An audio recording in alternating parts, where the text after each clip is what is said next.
तो ये जो हमारा एनिमल क्लासिफिकेशन का जो चैप्टर था, ये हम लोग ने जो लास्ट 2 to 3 लेक्चर्स में कवर किया था, वो एक बार उसको पूरा रिवाइज करवा दिया। Is anybody having any doubt? No. पक्का?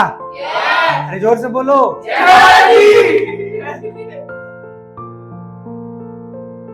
ये ओवरव्यू है एनिमल क्लासिफिकेशन, जो अभी हम लोग ने पार्ट कवर किया नॉन कॉर्डेट्स वाला। सो अभी तक हम लोग ने क्या देखा कि एनिमल्स की डाइवर्सिटी इस अर्थ पे बहुत सारी है, ऑब्वियस बात है, बहुत सारी है।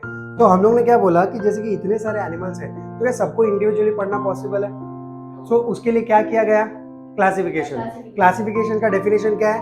Formation of groups and sub groups depending upon the similarities और differences is known as classification. यही था क्लासिफिकेशन। फिर क्लासिफिकेशन के बेसिस पे बहुत लोग आए, हिस्ट्री ऑफ क्लासिफिकेशन उन्होंने देखा, and that history of classification एक मेथड था जो आर्टिफिशियल मेथड ऑफ क्लासिफिकेशन था। किसने प्रपोज किया था? एरिस्टोटल करके एक साइंटिस्ट ने प्रपोज किया था, जो कि इंपॉर्टेंट लाइन है, मैंने बोला था कि इसको मार्क कर लेना, ठीक है। आफ्टर दैट मैंने आगे फिर हम लोग गए, ट्रेडिशनल मेथड ऑफ क्लासिफिकेशन क्या था? जो ट्रेडिशनल मेथड ऑफ क्लासिफिकेशन था वो किस पे बेस्ड था? Only on one thing, notochord. अब उसके अंदर नोटोकॉर्ड प्रेजेंट है कि नहीं? अगर उसके अंदर नोटोकॉर्ड प्रेजेंट है then it is a chordate, chordate के फाइलम में आएगा। और अगर नोटोकॉर्ड प्रेजेंट नहीं है तो किसके अंदर आएगा? नॉन कॉर्डेट के अंदर आएगा। किसके अंदर आएगा? नॉन कॉर्डेट्स के अंदर आएगा।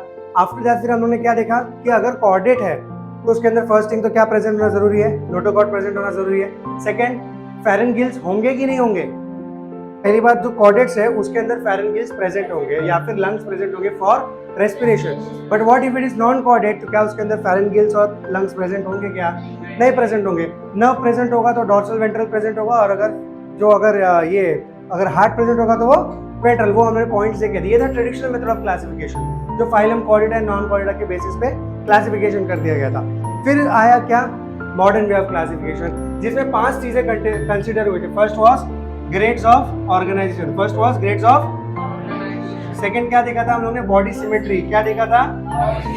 Body symmetry. फिर थर्ड कौन सा देखा था मॉडर्न वे ऑफ क्लासिफिकेशन में? Germ layers. क्या देखा था? देन क्या देखा था? Fourth is body cavity. क्या देखा था? Body cavity. And fifth one is body segment. ये पांचों चीज किसके अंदर कवर हुई थी? मॉडर्न वे ऑफ क्लासिफिकेशन में। किसके अंदर कवर हुई थी? मॉडर्न वे ऑफ क्लासिफिकेशन के अंदर। अब पहले तो था तो सिर्फ वो 4 पॉइंट्स को कंसीडर किया जाता है, लेकिन अब जो क्लासिफिकेशन है वो इनको भी कंसीडर किया जाता है। जैसे कि आगे जो हम फाइलम को नॉन कॉर्डेट्स में पहले पढ़ने वाले हैं, जो भी 9 तरीके के फाइलम है उनके बारे में, जो कि नॉन कॉर्डेट्स में आते हैं। फिर we will go to the phylum Chordata, जिसमें कितने आते हैं? सब फाइलम 3 सब फाइलम। फिर उसके अंदर थर्ड सब फाइलम है दैट इज वर्टेब्रेटा, उसके अंदर 6 क्लास आते हैं, जो कि हमने देखा था क्लास रेप्टिलिया, एप्स, मैमल्स, है ना, ये सब के जो क्लासेस थे ये हम लोगों ने देखा था। तो अभी जो मॉडर्न वे ऑफ क्लासिफिकेशन है उसके अंदर ये सब चीजें भी कवर हो रही है, ये सब चीजें भी कवर हो रही है। अब हम लोग ने फिर इसके बाद क्या देखा? ग्रेड ऑफ ऑर्गेनाइजेशन देखा 5 तरीके के। अगर यूनिसेल्युलर ऑर्गेनिज्म है तो उसका बॉडी का ग्रेड ऑफ ऑर्गेनाइजेशन कैसे होगा? Protoplasmic grade of organisation. कैसा होगा? फिर सेकंड क्या देखा? अगर उसके अंदर सेल्स फॉर्म होंगे तो उसको क्या बोलेंगे?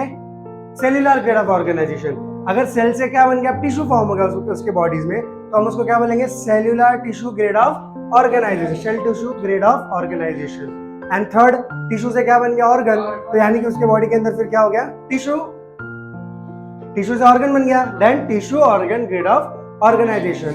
एंड फोर्थ वन इज अगर ऑर्गन से सिस्टम बन गया तो उसको क्या बोलेंगे? Organ system grade of organisation. यहां तक हमने देखा था। फिर देखा था बॉडी सिमेट्री। कितने तरीके की बॉडी सिमेट्री थी? 3।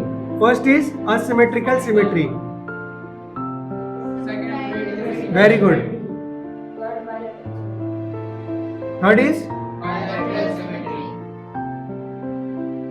Bilateral symmetry. असिमेट्रिकल सिमेट्री मतलब क्या है? इसकी बॉडी साइज फिक्स होगा क्या? मैं इसको कहीं से भी कट करूं, will I get 2 equal halves? No, we will not get 2 equal halves. That's why इसको क्या बोला गया? Asymmetrical symmetry. अगर कोई भी ऑर्गेनिज्म है उसकी बॉडी अगर डिवाइड नहीं हो पा रही 2 इक्वल हाफ्स में, then we will say that इसकी बॉडी सिमेट्री कैसी है? असिमेट्रिकल। सेकंड क्या है? Radial. Second is what? Radial. Now what is radial symmetry? उसको कहीं से भी imaginary axis if we pass then we will get 2 equal half. इसका एक example starfish. Then third is bilateral symmetry. Bilateral symmetry मतलब there is only one, जैसे कि अगर मैं एक बॉडी बनाता हूं ऐसा, तो there is only one imaginary axis due to which I will get 2 equal half. Otherwise if I cut it from here I won't get 2 equal half. This type of symmetry is known as bilateral symmetry. Then we have moved to the germ layer. How many types of germ layers are there? First is बाहर का रहेगा तो कौन सा layer होता है? Ectoderm. Second जो बीच में होता है कौन सा लेयर होता है? एंड जो तीसरा जो अंदर होता है वो कौन सा लेयर होता है? इन तीनों को साथ में क्या बोलते हैं? Germ layers. ठीक है। नाउ नेक्स्ट हमने देखा बॉडी कैविटी, फिर उसके बाद देखा body segmentation. Each part of an organism if it is divided into small small parts, that divided part is known as segment, is known as segment. Then हमने बात किया non chordates में, फिर हमने देखा देयर आर 9 फाइलम्स। कौन से? Phylum Porifera, phylum Cnidaria,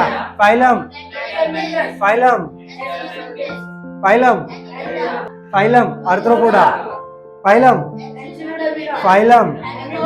now के नो फाइलम जो कि नॉन कॉर्डेट्स में हम लोगों ने each and everything we have studied in detail. Let's talk about Porifera. ये पॉरीफेरा का बॉडी प्लान कैसा होता है? सिंपल होता है या कॉम्प्लेक्स होता है?